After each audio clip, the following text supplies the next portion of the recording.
Welcome back to Driller's Garage. Today is a good day to work. It's not too hot out. It's kind of overcast. And I have Red Rocket here that needs a little bit of attention. Nothing major. Next week, I'm going up to Fahren with the P-Car Talk guys, with Mike and Aaron.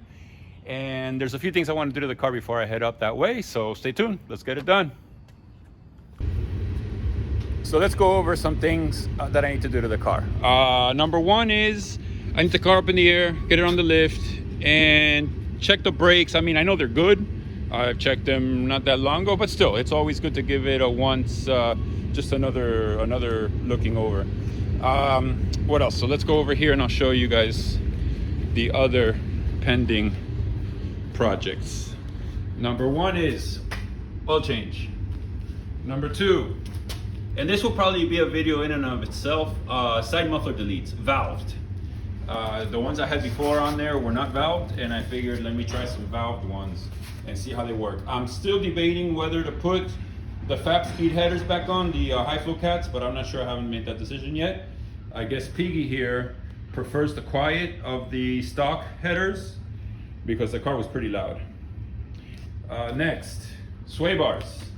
This is front 997.2 GT3 and rear 997 GT2, which is the common upgrade for these cars. Actually, Porsche even put out a technical service bulletin advising that that was an approved upgrade by Porsche because the cars were known to understeer quite a bit from the factory. Right, Pig? Number three, some sweet buckets. Got those from a good friend of mine, and I just have not put them in the car yet. We'll see how I feel going on a pretty long road trip. I think it's about 10, 11, maybe 12 hours drive each direction, but we'll see. And also harness to go along with the roll bar. This is a Tequipment Panamera, I think, or Panamericana or something like that it's called. It's an OEM roll bar that I had powder coated red to match the car. It's very nice. The good thing about this one is that most roll bars come at an angle like this, whereas this one goes back to the back points, meaning you can recline your seat almost all the way back. Most of them come here and they don't let you, they limit how far back your seat can go. This one does not. So this is a very good bar, very highly sought after, and it's going in the car. So that's it. Got to get the old girl on the lift and start tearing into it.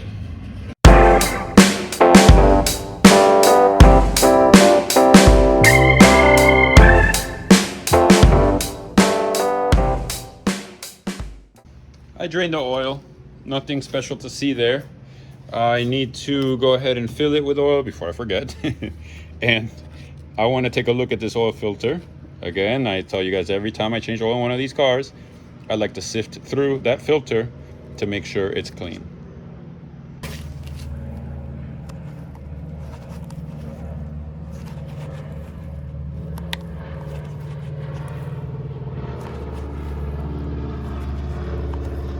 Looks clean to me.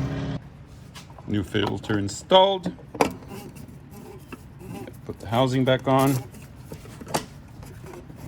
and tighten her up. Come on. There we go. All right, let me go grab the ratchet.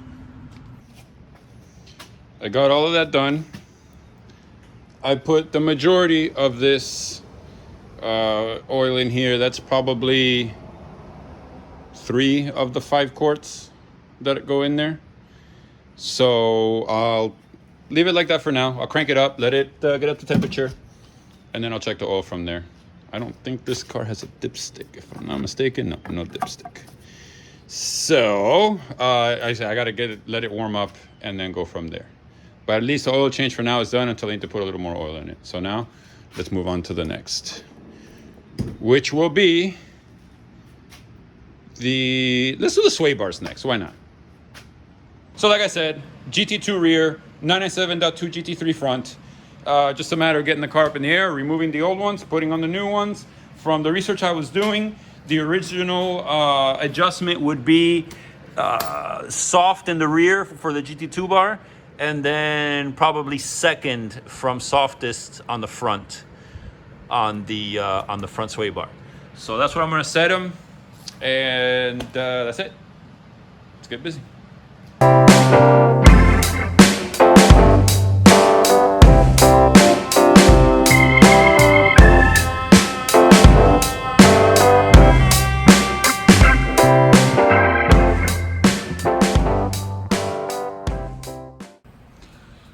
So here we have the rear sway bar.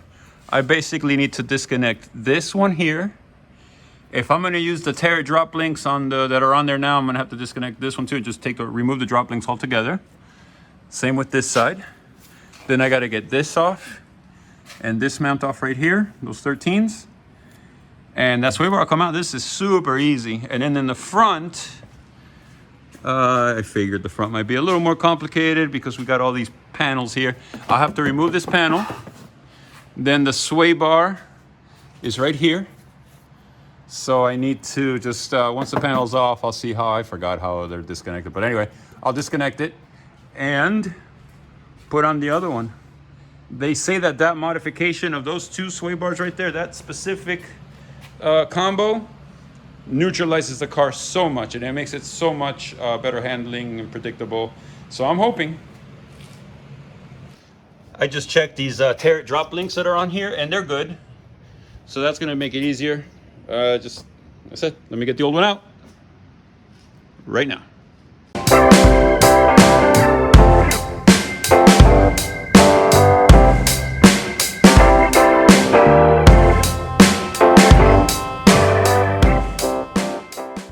And here we have the two side by side. I'm gonna go from this angle because of the glare. So the GT2 bar, you can see, is 20, what is that, 25 or so, point something.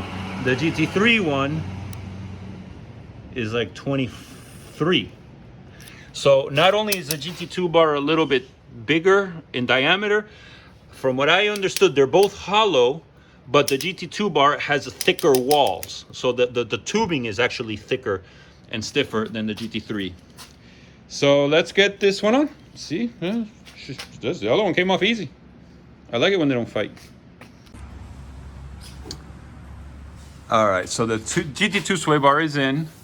I used the tear drop links, and I had to adjust them, mainly this one here, because before they were on the middle hole. I don't know if you can see, and apparently at least for street use with some track use, the best is on soft, fully soft in the rear, middle up front, with the 997.2 GT3.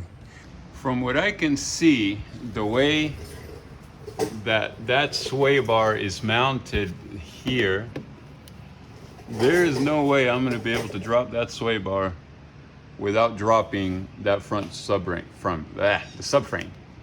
That whole thing's going to have to come down, because with that turn that it does and the very, very tight space that there is there's no way that sway bar's coming down. No way. And if I'm going to drop that subframe, which I'm not opposed to doing, but I'm going to need an alignment after that. And I don't have time for that. Ain't nobody got time for that. Piggy, are you going to be mad if I make the car a little louder? Because that's what's going to happen when I put those side muffler deletes. So, all right, tail lights got to come out. These bolts got to come out. Then I got to get the ones underneath, and then I have to unclip the connector for the tag lights, and that whole bumper assembly should just slide out, in theory. Almost forgot about these guys right here. One on each side. I don't know where that one has a Phillips. This one has also a Phillips. All right. Hey, look at that face. Look at that face looking at me while I'm sitting here at work, trying to get this bumper off. And very carefully, the rear bumper came off. Now I got to take all of this stuff off here on both sides so that I can get to the mufflers. So to get each one out, basically there were 2 bolts, 2 nuts, and 2 torque screws. We got a nut here, actually bolt here, nut here, Torx here, and Torx underneath that holds this little bracket arm here. So that's what you got to take off, and this thing slides right out, and there is our culprit. Say goodbye to the culprit. And now we have to loosen these 3 nuts here, the 2 that are up above. I probably even want to get rid of this. Let me see, let me look into that. And then loosen this. And I guess I don't know if there's anything on the bracket. I don't know. Oh yeah, look, those 3 back here, I forgot. It's been a while since I've done this. And I think for now, I'm on the fence about the headers. The headers are easy to change. I can always do those later. Let me see how it sounds without these monsters here that weigh a ton and they don't need to be there. So let me see what happens. So I can always change the headers out afterwards. Old mufflers out. Fortunately, nothing snapped. Headers look good. Gotta set up the donuts and the flanges and put it on there. But I need my hands, so I gotta put the phone down. And we got it on. Actually, both of them. I haven't been filming that much. I've been kind of under the gun. It's getting dark outside, so I just need to hurry up and finish. So I got the side delete on. You can see it eliminates that whole thing right there. We don't need that. So got the valve delete on, and then on this side, it's also on. You know, again, it's a little dark over here. The problem I have is the little hose. Hold on, I don't know if you can see that. Anyway, there's a little hose right here that connects the vacuum to the nipple here on the vacuum canister. It's short. It won't reach. So I need to make a little extension to go from here to here. I think I probably have a connector or something, and get it just a little bit longer so that it'll reach. I mean, it's off by, you can see it there, but it's just a few inches. Hold on. There, now you can see it. See the problem with working in the dark? I need to go home. Drink a cold beer. All right, so it's the following day. I wasn't able to get this done last night, but I pretty much got it ready to go. I'm gonna go ahead and put the bumper back on it. I just gotta put a bunch of screws. You can see here all of these screws here. These aren't. These go to the brackets on the mufflers. I gotta put those back on. But all of these screws go in different places. So there's a lot of screws. But let me get that bumper on. And voila. It always surprises me how easy those things really are to take off. I mean, it's just a bunch of screws and then it comes right out. I think the biggest pain in the butt is undoing the connector for the tag lights. But that's it. Bumper back on. Let me crank this thing up. Let me see how it sounds. I haven't started it yet with that side delete.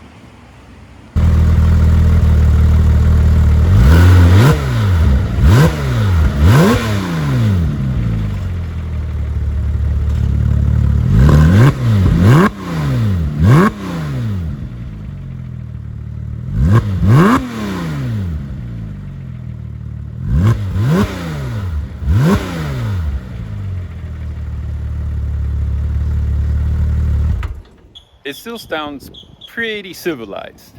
I think with the headers that I had on there before, those Fab Speed high flow headers, the car was a lot louder, and I think I'm gonna go for that because it's pretty quiet. It can definitely use a little more volume. So I'm not gonna do it today, but when I come back from the trip, I'll go ahead and or I might actually do it before the trip. It doesn't take that long. But anyway, whatever, not in this video. Sounds good, I like it. It's still very quiet, which is good. I want it a little louder, but I'm just glad I got those heavy ass mufflers out of the, oops.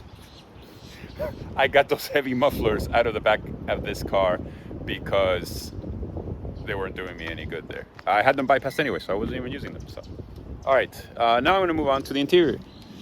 I'm gonna get the seats done and the buckets and the roll bar. So these guys got to come out. All right, I completely forgot to film it. I got the 2 seats out. You guys have seen me do this before. It's no mystery. 4 bolts, seat comes out. And then it's kind of raining out a little bit, so can't work too much out here. I got the roll bar in. Took a little bit of maneuvering, but I got it in. So now I just have to get all the bolts in. I got the two rear mounts already bolted in. I'm gonna have to loosen them to give me a little bit of place so I can get the 2 front ones. And then I'm gonna vacuum while I'm at it, you know, since I have the seats out, I might as well vacuum. I need to put the harnesses here, and here, and then go grab those buckets and put them in here. I think that roll bar came out sweet. I mean, it's almost a perfect match for the guards red to whatever color. I don't remember what the powder coat or what they called that red, but I mean, it's almost a perfect match. Too bad the buckets don't have red backs, because that would have been cool, but they're carbon fiber, so that's equally as cool. It's been the course of a couple of days throughout the car, the project with this car, and I finally got it all done. Look at old Red Rocket. Woo-wee! Muffler delete is on, as you saw, sway bar. The buckets are in. Look at those seats. They are beautiful. Cleaned up the rest of the interior, put leather treatment on all the dash and everything, also on the door panels and on the seats. Got the roll bar in the back there, and I got the harnesses. I'll show you right now. So check that out. Brand new OMP harness on this side. It's a Schroth on the other side, but it's okay. They don't match 100%, but it doesn't really matter. Also on this side, I put a fire extinguisher with a Bay Cross mount there that I had hanging on the shelf. The buckets look really nice. Oh, I can't put it forward because of the harness. The roll cage came out really nice. Really, I mean, it really looks very good. I'm very happy with it. So I wonder if I should put the red floor mats back in, because I do have a set of red floor mats that I used to have in here. I'm very happy with the way it came out. So as always, please hit the like button, hit the subscribe button, the notification bell. Leave me any comments down below if you have any questions about this car or any of my other cars. I'll see if I shoot some video this weekend of the event. And that's about all I got for you. So follow me on Instagram at Drola964. And as always, thank you for watching.